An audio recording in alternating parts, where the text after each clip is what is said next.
Inside MMA is live and it is on. Same groundbreaking show, new location. Welcome to Access TV Studios at LA Live in downtown Los Angeles.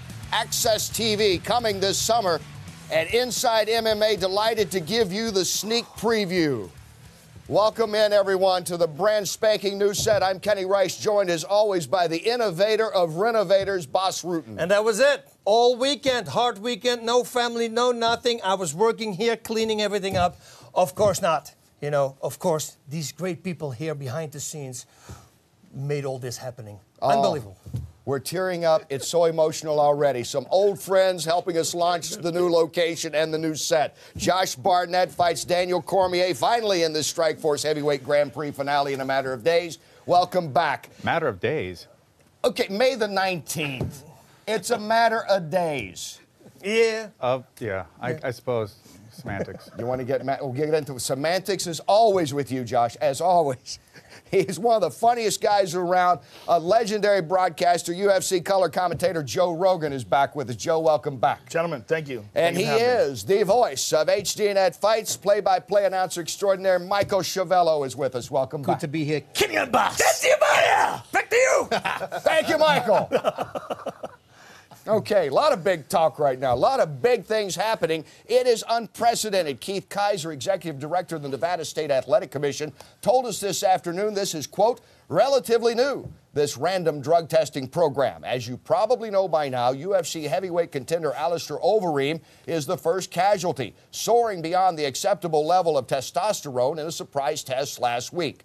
His fight with title holder Junior Dos Santos is now in limbo. Overeem will make his case at a scheduled hearing on April 25th. Because this is the first positive test out of competition under the new program, as Kaiser explained to us today, the commission has the right to test Overeem again before the hearing. Overeem at this moment has not asked to have a second sample or the B sample tested that was taken at the time. Now, according to Kaiser, if Overeem is denied a license at this hearing coming up, he would not be eligible to reapply for 12 months, making him effectively suspended for a year. There is no word right now from the UFC if there are plans to replace Overeem for that fight with Dos Santos, which is scheduled for May the 26th. People have accused me of steroid use since I was 17. 17 was my first fight. I was weighing at 84 kilos. I don't know how much that is in pounds, but I was really looking like an animal then. And it is a genetic thing. You know, my body just doesn't hold any fat. My fat percentage is really low. That's why my muscles jump out. And my brother has the same. That was Overeem talking to our friend Michael Chavello on the Verse Voices about a year ago, a little over a year ago, I believe it was, Michael. Yeah, the career show, Final 16, 2010, Alistair Overeem, and, you know, brought up the issue with Alistair about steroid allegations and PED allegations. And, you know, while we're talking about the subject here, Kenny, I just want to chime in. A couple of things that have been playing on my mind over the last week or so since the news of Alistair broke is that, Alistair's not under licence to the Nevada State Athletic Commission. So how are they testing him in the first place when he doesn't have a licence with them? By what jurisdiction are they testing him? And B, everybody seems to be hanging Alistair out to dry, seems to be nailing him to the cross and crucifying him, but it's still 2 months away from his fight and, you know, he hasn't technically cheated. Because unless he pisses hot actually on the fight night, how has he possibly cheated? And then there's still an opportunity he can get from 14-1 down to the allowed 6-1 level by fight time. But we're calling him out as a cheat 2 months out from a fight? Yeah, using is using. You simply don't use. Once you use, you're But what a if he cheater. comes in clean for a fight?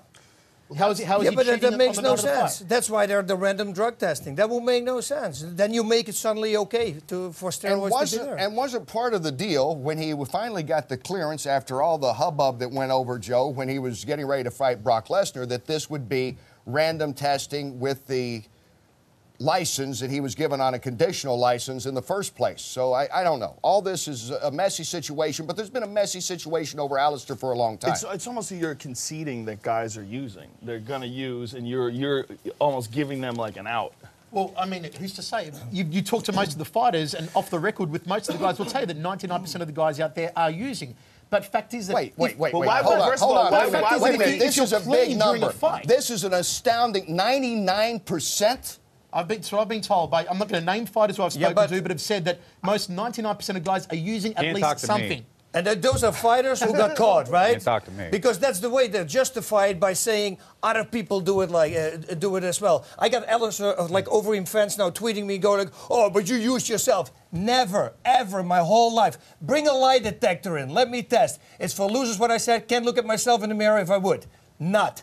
So, and I hate that. And BJ Penn is the same as me, also very, very against it. Guaranteed that he never used anything. Well, you know, and we got titles. It worked out. Well, you know what's been playing through my head, Michael, is that Someone That I Used to Know song. It's freaking everywhere. Also, that Pumped Up Kicks one. I mean, it just gets going, and you're like, yeah. That's Someone That I Used to Know. I just found out about that a week ago. It's catchy. No, trust me, it's going to be around for about another month. Get used to it, or start hating it. What's going on now with this? Good song. Does he going to fight? Is Overeem, do you think, going to fight? Nothing's been said by the UFC yet. He still has the hearing coming up on the 24th of April to see everything. Does he fight, you think, Dos Santos, Joe? I don't think they can make a decision until the Nevada State Athletic Commission makes a ruling. There's obviously an issue, you know, and the number of 14-to-1 that's been reported online of testosterone to epitestosterone is obviously there's something going on.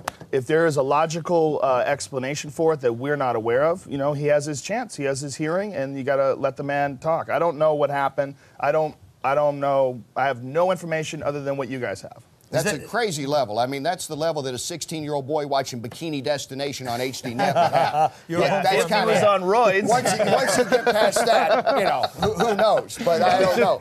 If he was mid-cycle watching Bikini Destination, I don't think any human can have that. I mean, that's the whole point. I think his palms would catch fire. Now listen, I think, from what I understand also, if the B sample gets tested, then they can find out if it's actually a foreign testosterone that comes in, if it's not his own body making it. So it confuses me already. I say that if A gets tested positive, you automatically take the number B and bring it to maybe a different lab, well, I don't you know, think, and let them test. I don't think they've requested the B sample be tested, you know, so. But is that the reason then? It's up to him. Well, he has applied for a license. without having pissed hot for a fight? Well, it doesn't matter if he does it for a fight. If a guy tests for a banned substance in the random drug test, that's the purpose of having random drug Under a testing. commission he's not licensed to?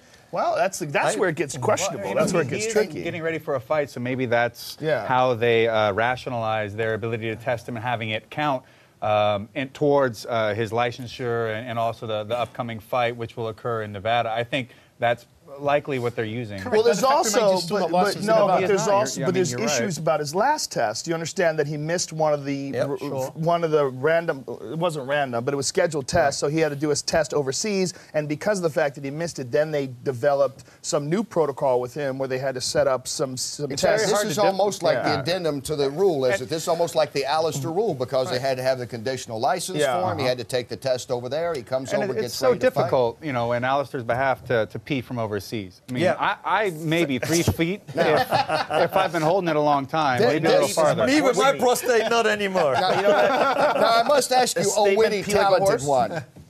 Josh, Joe? it's not. No, it's not. Like, he's a comedian. Not it's me. not like you funny. have been, you know, immune from some controversy involving some steroid I've use had and my things shots. in your I'm day. immune. I can no whooping cough. You might be now. Life has been good for you now. It's pretty fair.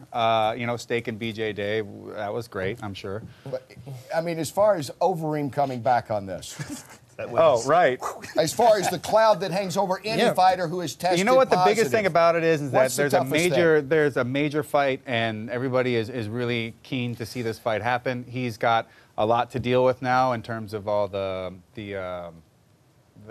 logistics and all the things he's going to have to go through with the process of things. And we're missing out on a great fight. Yeah, we're missing out on a great fight. On a really great fight, you know. And but you know what? I can understand also that when you watch, I was looking at watching the Reem, when he sits there with the drug-free T-shirt on. You know, then I go like, okay, why you have to rub it in then? Then just don't do that, right? You thought that was weird? I was going. Just don't do that. I love Bas's rationale. Just don't do that. it's okay.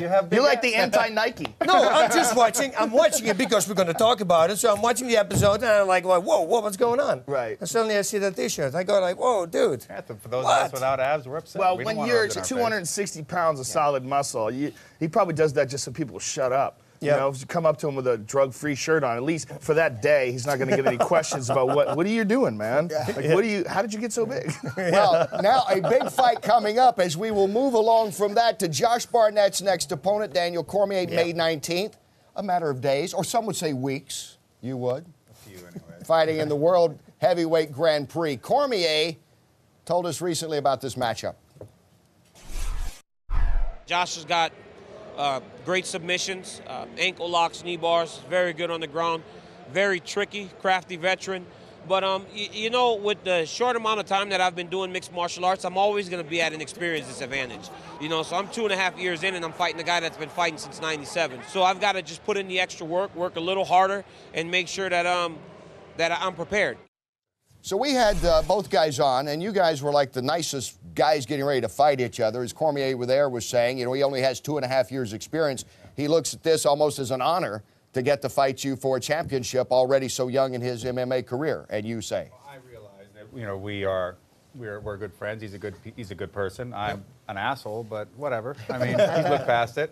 And, you know, this is a bit like the Sharks versus the Jets. There may be some finger snapping. All right? Oh. But when you're a Jet all the way. you know it. Go. Don't stop. No, Show tunes in San Jose. I was waiting for everybody to jump in. I'm sorry. You're a jet. From your first cigarette to your last dying day, it's Josh Barnett, Daniel Cormier. Whoa! Right, Look at that. May This guy. 19th coming up. And you win it by what? That's a good question. Probably a finger jab. Finger jab? That will be Chest? an illegal move, Yeah, right? This is, It's okay to the chest. Is it okay to the chest? yeah, you know, What crane. would Iron you palm? think? What would you think? Until now, he stayed on his feet, but it's going to be a big risk taking you down. Yeah, so, Right? So you think he's gonna it's a box? different. It's similar to in how he fought Jeff Munson, and Munson having such a strong grappling background with jiu-jitsu and other different submission arts, where Cormier kept that on the feet. But I'd like to say that with my reach and my experience, I'm a better striker than Jeff, more adept Adding on the kicks, feet, yep. and kicking as well, and with my ground game, so he's going to have to find a certain range where he's going to want to operate. I feel like it's really more up to me in terms of what options to use to be successful in this fight. Cormier's kind of saved this tournament in a lot of ways. I mean, your rebirth, sort of your rejuvenation, but Fedor loses out and everybody. Opponent. I and know he comes popping in. This he's made an it Olympic exciting medalist. again. He's a top-level wrestler. Yeah. He's been in that program with the Olympics that he knows what it means to compete at such a high level. And I tell you what, no matter what the outcome of that fight is, me winning, he's going to go on and be a major force in the heavyweights. I think it's going to stop being shocking how well he's going to do and start being expected. That's it. Every fight is better. I mean, I've been a big fan of Daniel's since King of the Cage title that he won, and a couple of fights he had in Australia where he won a title down there as well. But I think the fact is that everything Daniel does, Josh does better, and he has experience over Daniel. So I'm really trying to figure out what Daniel's game plan is going to try and be to go one up on Josh, because I see everything that Daniel does well, Josh actually does better and with far greater experience. And I think either way Including here, wrestling? Yeah. I believe so. Next for the winner or the loser of the Strikeforce Heavyweight Grand Prix, Dana White weighs in on this, talking about Josh in the future. That's about Josh and I have been playing nice with each other now for a little while since he got into the UFC. You know, it's more than just, you know, does he win, does this? You got to be able to come to terms with a guy, and you have to be able to deal with him. As long as we can do that, I don't see why we wouldn't. I mean, Josh Barnett and I saw each other at the Fighter Summit. We exchanged some words, and they were pleasant. And, you know, he wins the fight. I don't see why he wouldn't come here unless we weren't able to make a deal with him. All right, can a deal be made with Dana White and Josh Barnett after this heavyweight Grand Prix tournament? Hey, man, I'm fighting them all, big or small, man. That's it. Just show me the dollars. Yep. You know what? And last week we were talking about the top 10, and I said number 2 or 3. I had you on 5, I believe, 4 or 5. I said, but 2 or 3 could very well be you as well, because you've been flying in the middle and you've been fighting the best guys out there. Very impressive. He could be number 1. Yeah, Very but that's possible. what I'm saying. Yeah. Very possible. Barnett, having him not in the UFC, I think, is a huge disservice to MMA fans. Appreciate that. I want to be #1 on your speed dial, guys. You know, first call. Unless it's for like flat tires and shit. I got an iPhone now, and there's no more speed dialing. That BlackBerry, I could put you under the J, but right now I can't. I got to make Joe, you remember the babyface assassin who's now the War Master? Yeah. What do you see different about Josh from years ago when he pops up and wins the UFC heavyweight championship? Well, I mean, he was great back then, you know, when he beat Randy back in the day, but he's just very seasoned. One of the most seasoned guys in the heavyweight division. You want to look at quality of opponents, there's really no one who's fought the type of guys that he's fought that's at the top right now. You know, there's very, very talented guys like Dos Santos and Overeem, but, you know, when it comes to fighting the best MMA fighters and, you know, fighting the best heavyweight guys in the world, Josh he's right up there with everyone, with all the elites. You know, so it's really, I think it's imperative that he get in the UFC. I hope him and Dana become buddies. They just need one night of drinking together. That's it. We'll all go out together. Could have been that night after it happened with Overeem. I heard that he went out and he got crazy. Yeah, I heard something too. He shoved some woman's face or something. That's the Oh, story. no, I'm talking about Dana. He had a few drinks too many times. I saw some pictures. Yeah. Meanwhile, back at the range, you can participate in the show tonight. Go to Facebook.com. Drink a little bit. /HDNet Inside MMA. If you have a question for the very shy panel that we have today of Josh, Joe, or Michael, please let us know. Now, Big Voice Announcer tells you what's coming up next. Woo! When we return, we preview the upcoming UFC and XFC cards, highlights from around the globe, and what does Anthony Bourdain have to do with MMA? Find out when Inside MMA returns.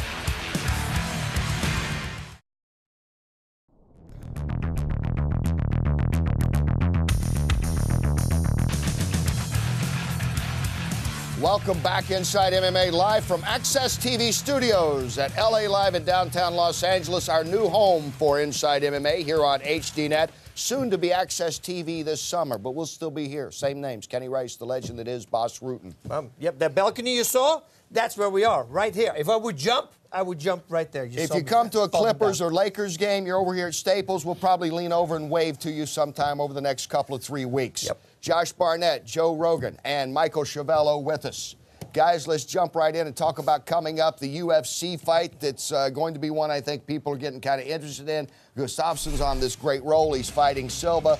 They will be the headliners there that takes place coming up in Stockholm. Guys, what about that card, Joe? It's a great card. A lot of good fights. Gustafsson, what's really exciting about it is that it's taking place in Sweden, and the first card, you know, that the UFC's done in Sweden, and he's really the biggest star in MMA in Sweden, a real promising, up-and-coming light heavyweight contender. He's a very talented kid. You know, he's been doing really well in the UFC, and Thiago Silva's a big test. Thiago Silva, you know, he moves up to, you know, at least top 20 at 205, right? Arguably, yep. Excuse me.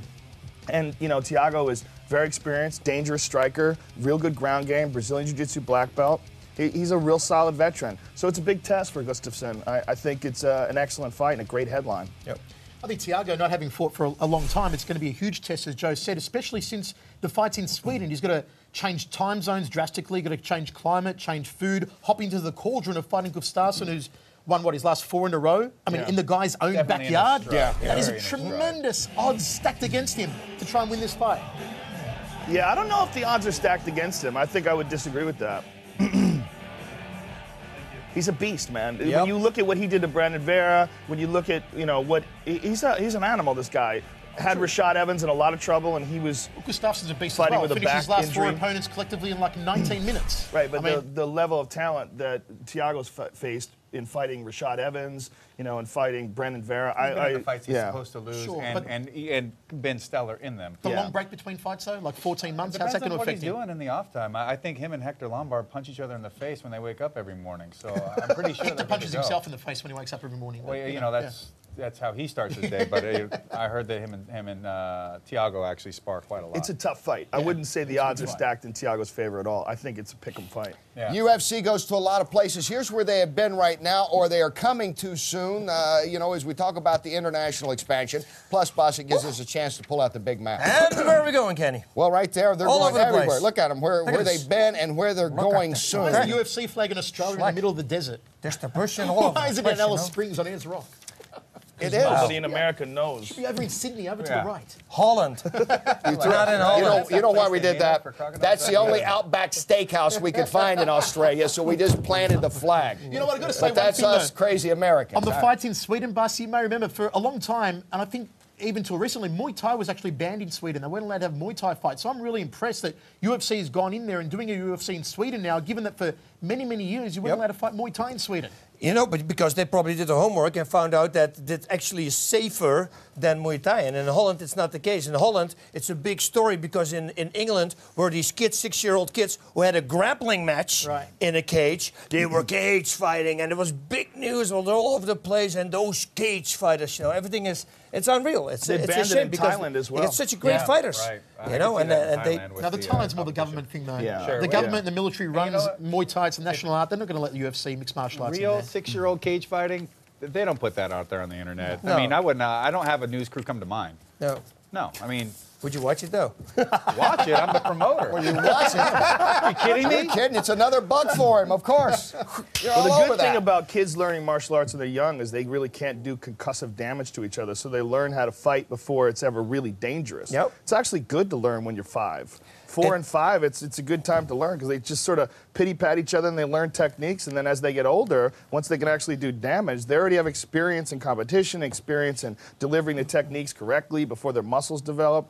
It's really a good thing to do. Cause and effect. And For the kids, discipline. they see that. Yeah, Pro it's great wrestling, discipline. that is worse for kids because they think it's real. Hey, No. hey. They think it's real, and they jump off buildings on each other. You know, Wait, they think, oh, he's going to work wait. again because that's all the right. other guys Pro are. wrestling That's just is called not weeding real? out the idiots. Not hit yet. MMA 2011, as written by me, is on sale now. Amazon.com. Awesome Thank you book, all Kenny. for the What support. does that mean? Awesome. Coming up soon, it will be out in paperback, and it takes a look back at the newsmakers, the events, I don't know, I can't commentaries, read. interviews from 2011. It could be the first MMA book written as well for general sports Oh, fans. paper What bag does not hit writer. yet mean? Because so many times, Joe, when I started out, never from guys like Josh or Bas that had done it, but so many fans say, how many times have you been hit? Figuratively, 1,000,000. But fortunately, not by a professional fighter, else I wouldn't be doing this year's So show. so it's like an autobiographical book. It's a book that you should read. You should give it to your friends who likes football, baseball, basketball, Well, you're boxing, asking someone to and go out there MMA. and be #1.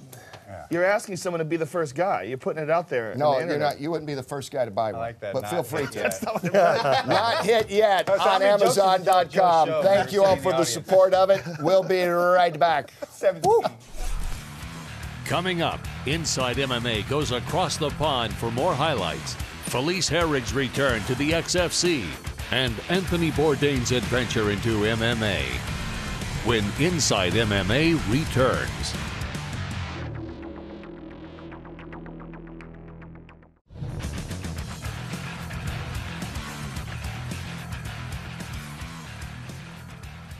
Statue of Oscar De La Hoya, Olympic champion, and a man who won 10 titles in 6 different divisions, one of boxing's great. His statue just outside of our new Access TV studios here at LA Live in downtown Los Angeles. Access TV coming this summer. You're still watching HDNet Inside MMA. Kenny Rice along with the legend that is Bas Rutten. Thank you for being with us.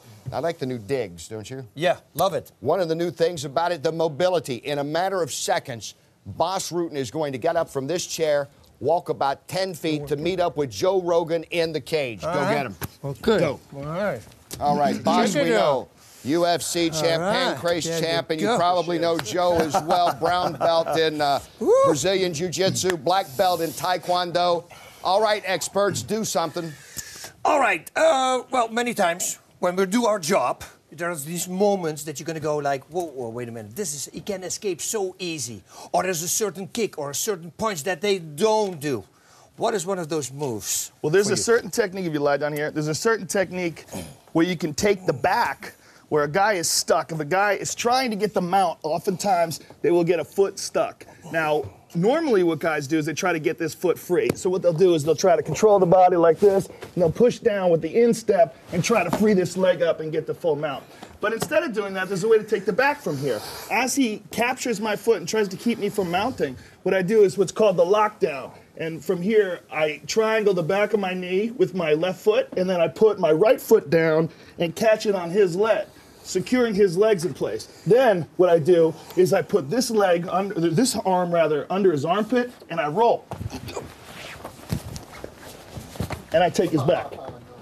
So it's a nice way to take the back from a position where you're trying to get out of the mount. And then we squeeze. Well, this is all pretty fantastic. Oh, hey! It's in the house, ladies and gentlemen. I can understand, all these techniques, but if you want to roll around on the ground and such, and that's cool and all that, but real men fight on the feet. So On the feet? yeah.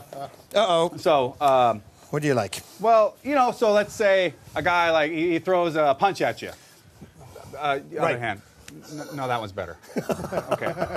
So he throws a punch, left. right, and then you grab it, and then like. It also doesn't have a watch. Yep. Yeah. Go this way. Okay. Yeah.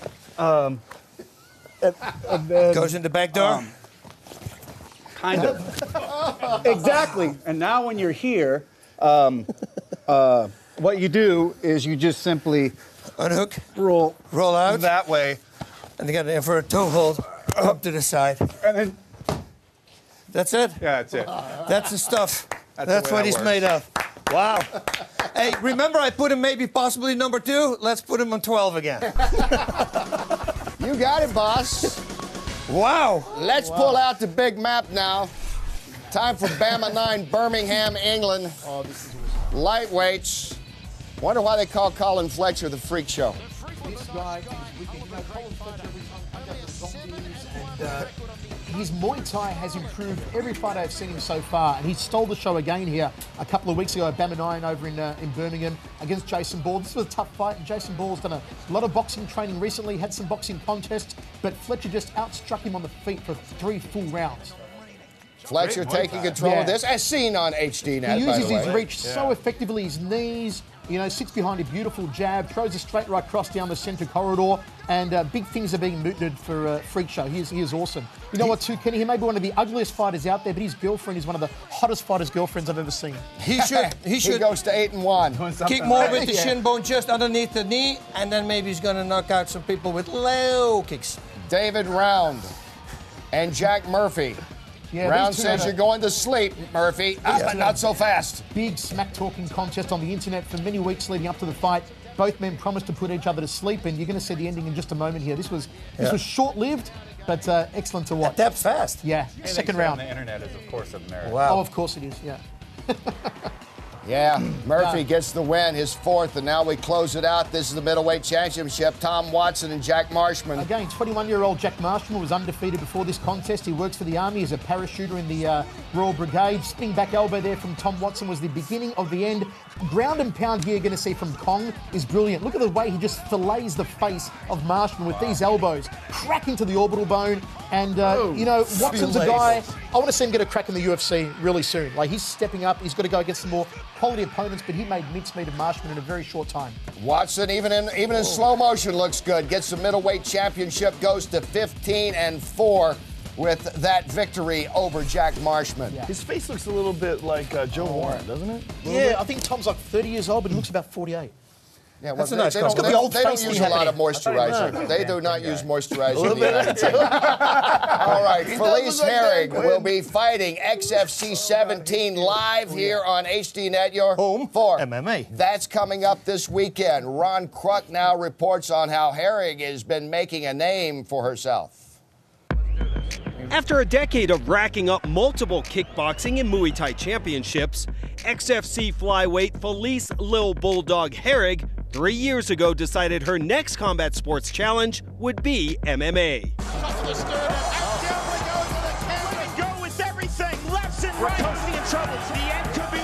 Hailing from a northern suburb of Chicago, it made sense that when Herrig switched from the ring to the cage, she ended up at the Midwestern hotbed of MMA, Team Current. It wasn't until I found this gym that I started to actually progress. I already knew I was tough, I already knew I was athletic, but I needed somebody to kind of take me to that next level. She's always had pretty decent striking, but it's good to get our flavor, now that she's been with us all this time. And the good thing about her is she's always got room to improve with her ground game, so we get to kind of mold her from the beginning. Jeff Curran is an awesome coach. He's just so great at like breaking things apart and teaching you all elements and all different scenarios and kind of piecing everything together. Switch. Playing up one's image in the eyes of the media is a time-honored tradition, and nowhere is this more apparent than in the growing sport of women's MMA. I have sponsors who pay me monthly just to train, you know, so people can knock it. They can say, oh, you know, you shouldn't use, you know, your sex appeal. Why not? If it brings me the opportunities to be able to get paid to do what I love to do so that I don't have to work a 9-to-5 job, so I can put all my focus on my training. I've worked every angle of trying to just get my name out there, you know, and here I am. As she enters the cage for the 10th time, Herrig looks to prove that beyond all of the media circus surrounding her career, she is much more than just a pretty face and can be one of the best female fighters of all time. I want to go down in history as, you know, a pioneer, as one of the best female fighters to ever live. Like, I do want to be the best. That's why I put my heart and my soul into this. I'm a solid fighter. Like, I'm legit, like, train my ass off. Like, this is what I love to do. This is what I was born to do, and I want to be respected in the sport, and I want people to see that I mean business.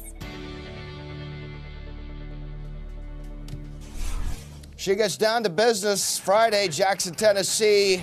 XFC 17 Apocalypse is live on HDNet. Michael will be there calling it. We had Nick Newell on last week talking about his fight with Chris Coggins. What's the fight you're most interested in, or the two fights you're most interested in, Michael? You know, first of all, Kenny, it's got to be Nick Newell. The guy's 5-0. He's submitted 4 opponents, knocked out 1 opponent, undefeated. But Coggins is a tough guy as well. Coggins is 5-1. He's won his last 3, all of them via armbar. So this is a really good matchup, and I like that John Prisco is not doing Nick Newell any favours, and that Nick doesn't want any favours given to him, even though he does only have, you know, 1.5 arms. The kid takes on tough opponents, and he keeps winning. The other one I'm looking forward to is Felice's fight as well.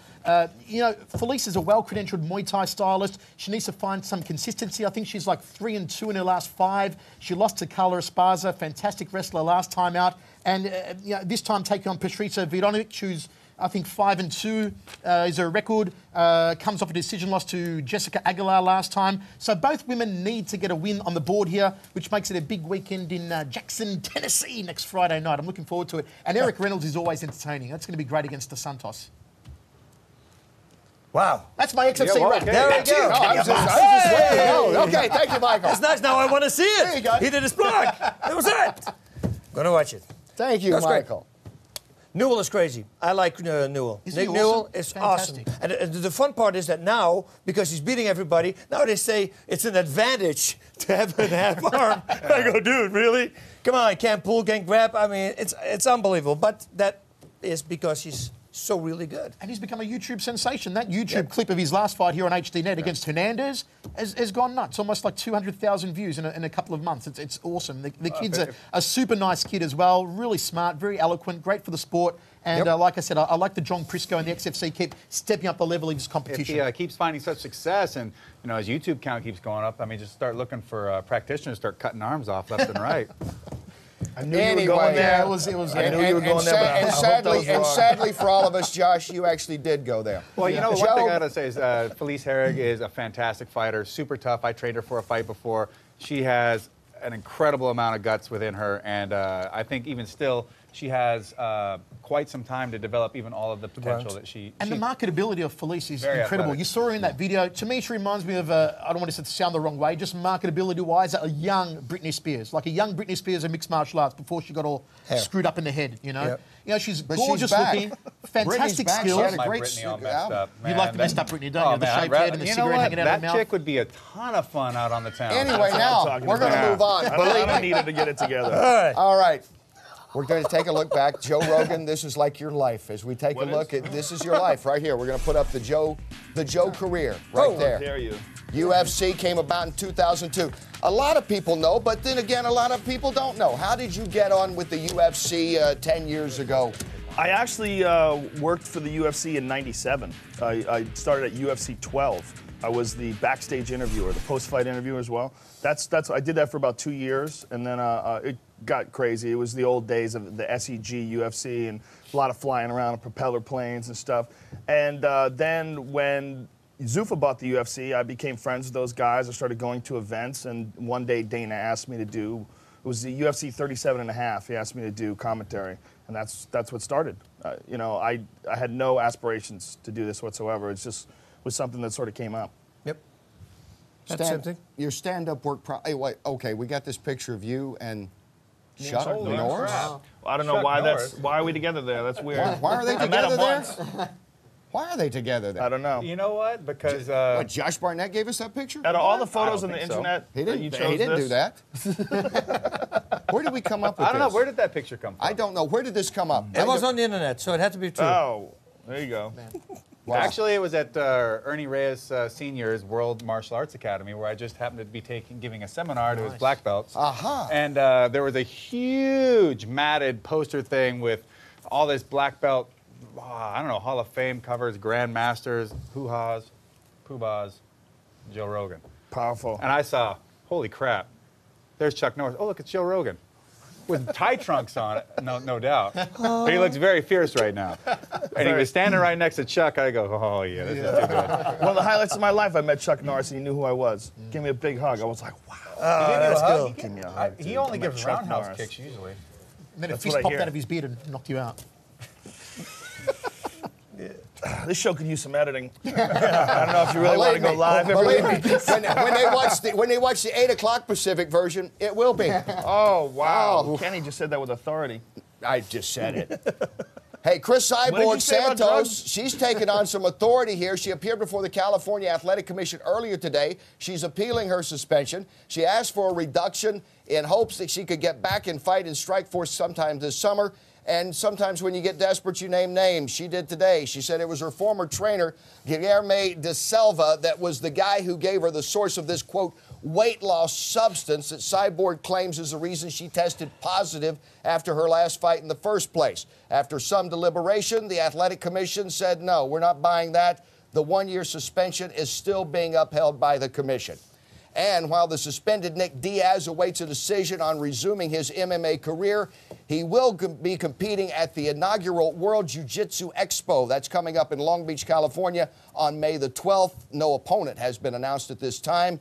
Nick received his black belt from instructor Cesar Gracie in 2007. Last Friday, his younger brother Nate also receiving a black belt from Gracie. Nate is scheduled to face Jim Miller. That's coming up May 5th.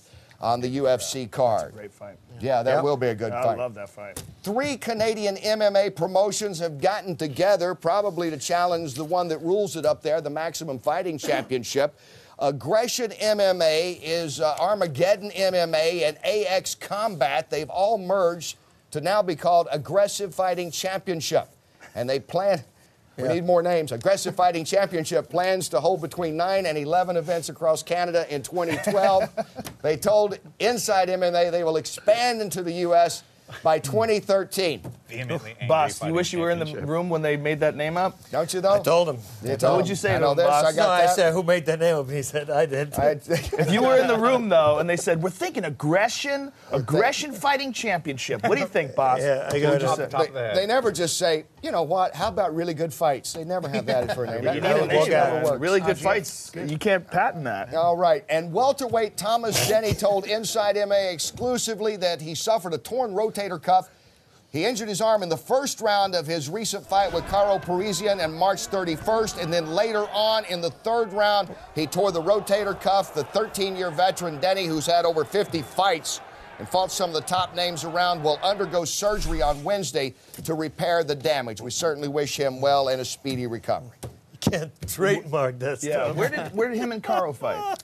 They fought recently in the WMMA that took place in Texas. Right? Texas. Oh, my exes live in Texas. Is that the card where Maurice Smith fought? I believe that was the card. That was the card. Was it? No.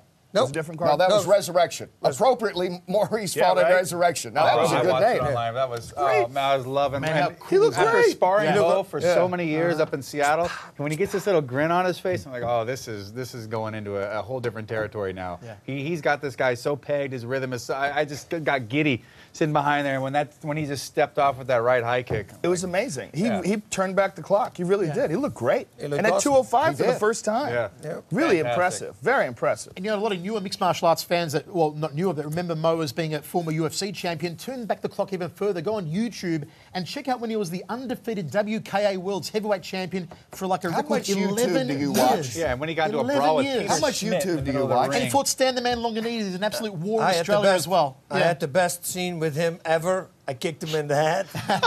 No. And then I gave another kick, and I slipped and fell on the ground. He wanted to jump on top of me, and I said, wait. And he stopped, and I get up, and I go, thank you. He stopped. Oh, this was in a fight. It not was in a scene. fight.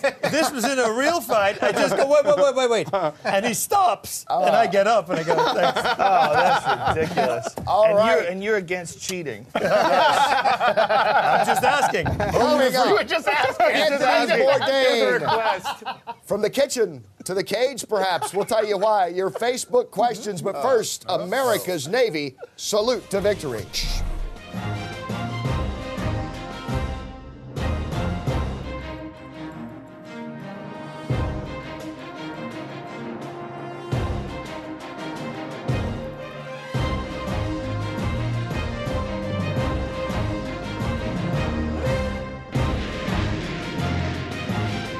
Brought to you by America's Navy, a global force for good.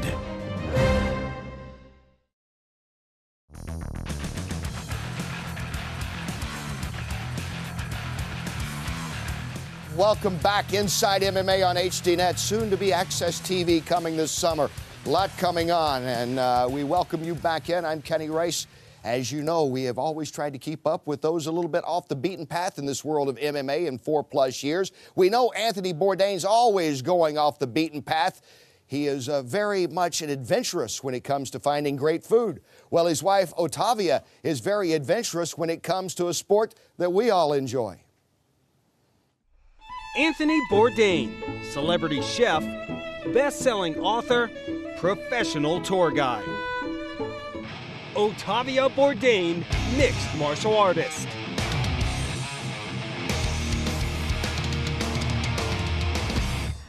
I had no idea I was going to be so passionate about MMA until I actually took my first kickboxing class, and I got hooked immediately. She doesn't do things in halfway measures. If she's going to do a thing, she's going to do it all the way. She's very, very serious. She's not messing around. Ottavia brings an energy that really is unbelievable. Yeah, sure. She's a really tough girl, my man, believe me. You see her outside, she's wearing the dress, she's like a normal person around, you know? But when she's on the mat, she's a beast.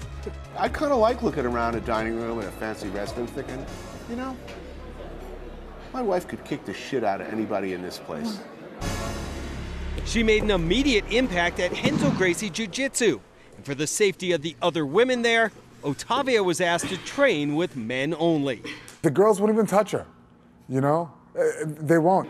It comes as no surprise at all to me that your training is restricted to people who can take it. She can like easy, like if you get some guys just not really like training there hard, she'll beat them up really bad. Though he is a renowned chef, Anthony is often forced to adhere to the strict diet of his wife. Basically, our refrigerator is filled with, stacked chops of meat and protein shakes. It's like living with a wolf. Recently, we were on vacation together, and she ordered a filet mignon for an appetizer and a sirloin for the main. I do like a bowl of pasta now and again. I married an Italian so that I could have the occasional bowl of pasta, or at least cook the occasional bowl of pasta. No. Ottavia took part in her first competition last month at the Grappler's Quest Beast of the East tournament, and Anthony felt extremely confident. He's excited. He's even more excited than I am. That you go there and you win, and you break something. I'm like, whoa. I pity the fool who gets in the ring, or on the mat, or in a cage, or an alley, or an airport, or a bathroom with my wife. I've seen her take down a 235-pound guy in 17 seconds, so I believe in you, baby. Yeah, thank you. That's nice. In her first match, Ottavia dominated her opponent and almost finished her with a triangle choke. The victory set up a finals match against Anna Bourdain. In the end, Bourdain caught her with an armbar, forcing Ottavia to settle for second place. I thought you were doing really, really well. You made a mistake. Your opponent capitalized. Yeah. But you look good, and I'm really, really, really proud of you. You know, it went okay. It went okay. I'm not morally defeated, you know. I just want more, you know, more and more and more, until I get that gold, and I will get that gold. I'm proud of you, baby. Thank you. All right, the family that eats, fights, I guess stays together, huh? You know, That's it's easy. interesting. That was a fun Break it couple. up. Just tap. You know, if something happens, you tap, boom, next week you can fight again. Next day you can train again. That same evening you can train again, if you would choose to. I don't know why I just said No, that works out. And if they only knew what a good chef Bas Rutten was, who wanted to do that, had this MMA thing not That was worked it. Fighting came up, and suddenly, you know, I go, maybe I should try that. But yes, I'm a French cook. The French cuisine is what I do. Yeah. What's your specialty, Bas? You know, like sauces. I like make great sauces. I can make everything. You know, you make no. I bake. I make rosette potatoes. I make it really nice, really good myself. Everything. I make my béarnaise sauce. Everything hollandaise. I make a good red wine sauce, a pepper sauce. All these sauces with steak or filet mignon. I'm in. You know, it's great stuff. All right, this just in. The California State Athletic Commission, in their meeting today, they have passed an amendment that would allow exemptions for TRT and marijuana. That is the latest we have on it. We will have more on that coming up next week, but a significant measure today passed by the California State Athletic Commission with those exemptions. Pretty big. That's big. That's pretty huge. That's huge. And it's smart. It's not an enhancer. You would say. I'm talking about marijuana here. You know, I said the first time when he got caught when he fought Gomi, I said you should give him an extra medal. You know, if he wins that fight already, my dude. Well, you say that, but for a guy who's a career stoner, I think it might actually enhance you. Yeah. There's a lot of guys who like to do marijuana and do jiu-jitsu because they say it enhances their feel. And you could also argue that marijuana helps you absorb pain. It helps you deal with pain. It's a pain reliever. So you wouldn't want anybody to be able to fight on something that allows them to take more pain. I think what we're dealing with, though, when people are testing positive, like Nick Diaz's case, it's not psychoactive form. No, You're dealing with something that's like slowly leaving his system. It's essentially just a metabolite. And not only that, the metabolite he tested positive was not even a psychoactive metabolite. So there's no worry whatsoever that he was using it to cheat. Nope. Yeah, that's all it is. So in his situation, it's really ridiculous. Yep. But all in right, Nevada, we it's have illegal. questions now for all of our guests. Thank you for logging on to our Facebook. Joe, first one from you. Noah Jones wants to know, is it hard not to be biased when calling a fight between someone you like and someone you're not too fond of? Well, yeah. Well, you go into a mode when you're doing commentary. You're just trying to enhance the experience for the people at home, explain for the folks that don't know what's going on, especially when it goes to the ground, what's happening, what's taking place.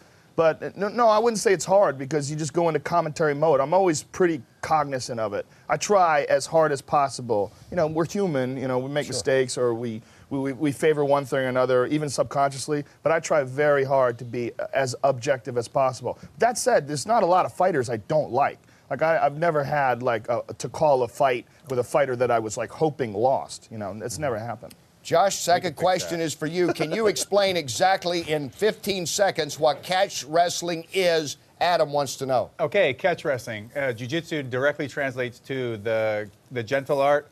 Think of catch wrestling as the violent art. There are no limitations into how you can manipulate the body, and it's a wrestling-based background, so it all starts from the feet, takedowns, throws, so on and so forth, but then you add in all the other options of what you can get a hold of, break it off, bronze it, set it on your mantle. Josh, thanks. Good luck coming up. Joe, great to see you. Thanks for being back. Michael Schiavello will be calling XFC this coming weekend.